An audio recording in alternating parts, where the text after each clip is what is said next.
Hello students, welcome back to let's improve 9 and 10। আমি তোমাদের Sourodip sir, তোমাদের হিস্ট্রি এবং জিওগ্রাফি এডুকেটর। আজকে চলে এসেছি তোমাদের জন্য জিওগ্রাফি সাজেশন নিয়ে। তোমাদের ফার্স্ট সেমিস্টার একদম দরগোড়ায় রয়েছে, আর তোমরা সকলেই আমাকে বলেছো যে স্যার জিওগ্রাফি সাজেশন দরকার, জিওগ্রাফি সাজেশন দরকার। তো আমার স্টুডেন্টস যদি কিছু চেয়ে থাকে আর আমি সেটা কি অগ্রাহ্য করতে পারি? কোনোভাবেই না।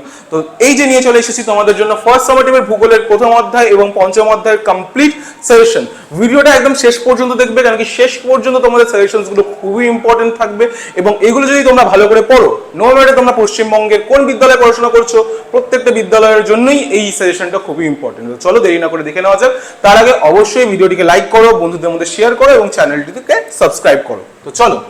তো আমরা সকলেই জানি যে আমাদের এই যে তোমাদের গোটা চ্যাপ্টার রয়েছে ফার্স্ট সামেটিভে, সেখানে দুটো চ্যাপ্টারই রয়েছে আমাদের সিলেবাসে, ফার্স্ট চ্যাপ্টার এবং সেকেন্ড চ্যাপ্টার, ফিফথ চ্যাপ্টার।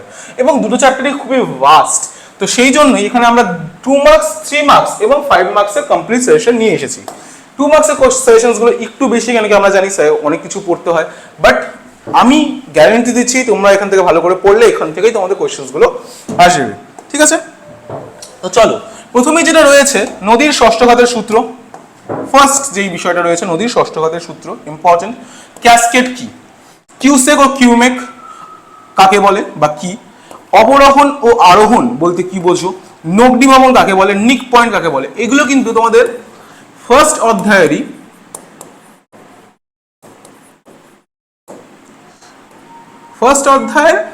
প্রথম যে দুটো টপিক রয়েছে, একটা হচ্ছে নদীর কাজ এবং হচ্ছে তোমার বহির্জাত প্রক্রিয়া, সেখান থেকেই সেকেন্ড মানে তোমার 2 মার্কসের সব কোয়েশ্চেন্সগুলো এখানে রয়েছে। নদীর ষষ্ঠঘাতের সূত্র, ক্যাসকেড কি, কিউসেক ও কিউমেক বলতে কি বোঝো, অবরোহণ কাকে বলে, আরোহণ কাকে বলে, নগ্নিভবন কাকে বলে, নিক পয়েন্ট কাকে বলে, এগুলো সবই 2 মার্কসের প্রথম অধ্যায়। হিমরেখা কাকে বলে, এটা তোমার হিমবাহের ক্ষয়কার্য বলে সৃষ্ট ভূমিরূপ থেকে শর্ট কোয়েশ্চেন্স, 2 মার্কসের কোয়েশ্চেন্স। হিমরেখা কাকে বলে, ইম্পর্টেন্ট। বাকশৃঙ্গ ও ক্রেভাস পর্বতারোহীর জন্য বা কাছে বিপজ্জনক কেন, নব ও কেটেল কি, নেভে ফার্ন ও বরফ কি, নুনাটক্স বলতে কি বোঝো, খুবই ইম্পর্টেন্ট প্রশ্ন। ঠিক আছে? তারপরে দেখো ভেন্টিফ্র্যাক্ট ও ড্রেইকান্টার কি জিনিস বা বলতে কি বোঝো, প্লায়া কি, ধান্দ বলতে কি বোঝো, মরুদ্যান কি, বাজাদা ও হামাদা। এই দুটো জিনিস পরেও আসবে, বাট এই দুটোই ইম্পর্টেন্ট, ভালো করে পড়তে হবে। বাজাদা ও হামাদা বলতে কি বুঝো বা কি। গিরিখাত এবার আসা হচ্ছে 3 মার্কসের। আমরা 2 মার্কসটা কভার করেছি, 2 মার্কস যতগুলো আমি দিয়েছি এখান থেকে সাজেশনের মধ্যে চলে আসার কথা। নেক্সট হচ্ছে আমাদের 3 মার্কসের। আর 3 মার্কসের মধ্যে বেশিরভাগই তোমাদের রয়েছে পার্থক্য। তাহলে গিরিখাত ও ক্যানিয়নের মধ্যে পার্থক্য, এগুলো সকলেই কিন্তু তোমার পার্থক্য বা তুলনা।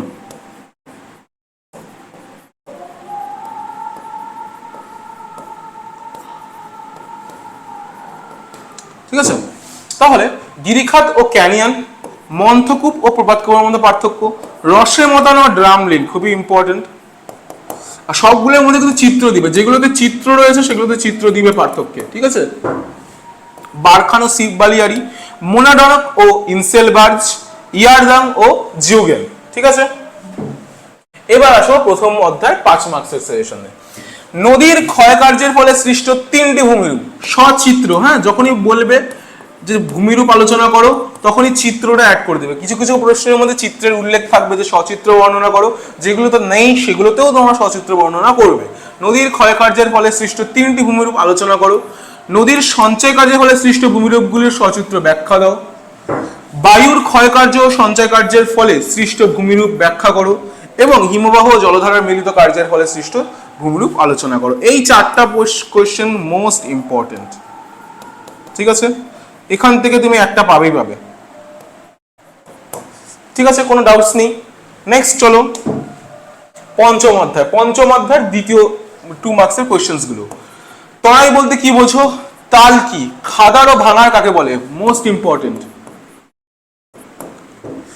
ভাবর কাকে বলে, বেট কি, বাগার অঞ্চলে, ভাবর ও বাগার অঞ্চলে ইম্পর্টেন্ট প্রশ্ন।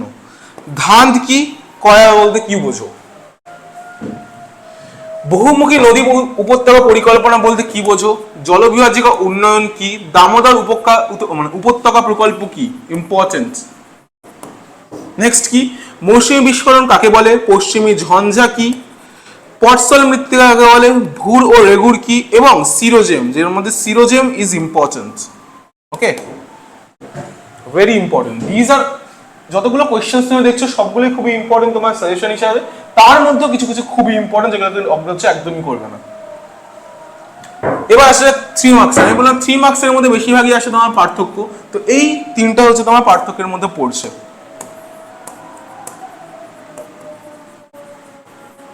কি কি রয়েছে? ভাঙার ও খাদানের মধ্যে পার্থক্য, ভাবর ও তরাইয়ের মধ্যে পার্থক্য, মালনাদ ও ময়দানের মধ্যে পার্থক্য, দক্ষিণ ভারতে পশ্চিম বাহিনী নদী মোহনায় বদ্বীপ নেই কেন, খুবই ইম্পর্টেন্ট একটা প্রশ্ন, যে বদ্বীপ সৃষ্টি হয় না, মানে বদ্বীপ সৃষ্টি হয় না কেন, মৌসুমী বায়ুর উপর জেট বায়ুর প্রভাব, ইম্পর্টেন্ট প্রশ্ন, করমণ্ডল উপকূল তথা তামিলনাড়ুতে বছরে 2বার বৃষ্টিপাত হয় কেন, খুবই ইম্পর্টেন্ট প্রশ্ন, মৃত্তিকা সংরক্ষণের 3টি পদ্ধতি লেখো, ইজি বাট ইম্পর্টেন্ট। এবার আসা যাক 5 মার্কসের কোশ্চেন্স গুলোর মধ্যে, খুবই ইম্পর্টেন্ট 5 মার্কসের কোশ্চেন্স কি কি রয়েছে? গাঙ্গেয় সমভূমির অবস্থান ও ভূপ্রাকৃতিক বৈশিষ্ট্য আলোচনা করো, ভারতের জলবায়ু নিয়ন্ত্রকগুলি আলোচনা করো, ভারতের জলবায়ুর বৈশিষ্ট্যগুলি কি কি, মৃত্তিকা ক্ষয় প্রতিরোধের উপায় ব্যাখ্যা করো এবং ভারতে বনভূমি সংরক্ষণের পদ্ধতি আলোচনা করো। কি কি বললাম? গাঙ্গেয় সমভূমির অবস্থান ও ভূপ্রাকৃতিক বৈশিষ্ট্য আলোচনা করো, খুবই ইম্পর্টেন্ট। ভারতের জলবায়ু নিয়ন্ত্রকগুলি, যে কোনো 5টি বললেও হবে, নিয়ন্ত্রকগুলি আলোচনা করো। বৈশিষ্ট্য খুবই ইম্পর্টেন্ট,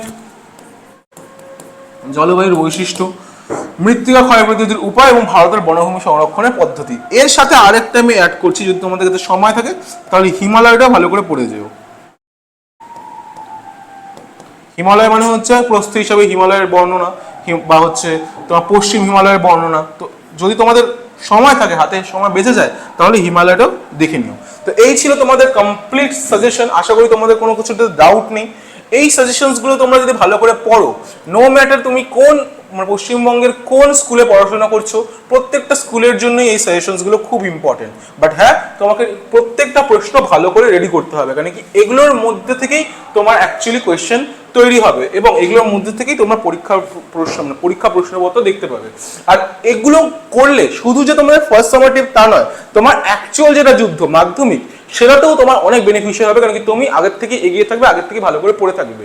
এই সাজেশনগুলো দেওয়ার উদ্দেশ্য এটাই, যে যাতে তোমরা তোমার ফার্স্ট সামারটিভ খুব ভালো করে দাও, কারণ কি ফার্স্ট সামারটিভ তোমাদের কি করবে, তোমাদের একটা কনফিডেন্স বিল্ড আপ করার একটা ভালো প্ল্যাটফর্ম দিবে। যদি হ্যাঁ এখানে ভালো পরীক্ষার মধ্যে তুমি নাম্বার উঠাচ্ছ, তার মানে তোমার কনফিডেন্স বিল্ড আপ হচ্ছে, এবং যেটা হেল্পফুল কোথাও হবে, যেটা হেল্পফুল হবে মাধ্যমিকের তোমার অ্যাকচুয়াল এক্সামিনেশনে। তো ভালো করে এই সেশনগুলো পড়ে পরীক্ষায় যাও এবং ভালো করে পরীক্ষায় নাম্বার তোলো। তো দেখা হবে নতুন সেশনে, নতুন একটা ভিডিও নিয়ে তোমাদের প্রয়োজনের। ততদিনের জন্য টাটা, বাই বাই, এবং ভালো করে পড়াশোনা করো।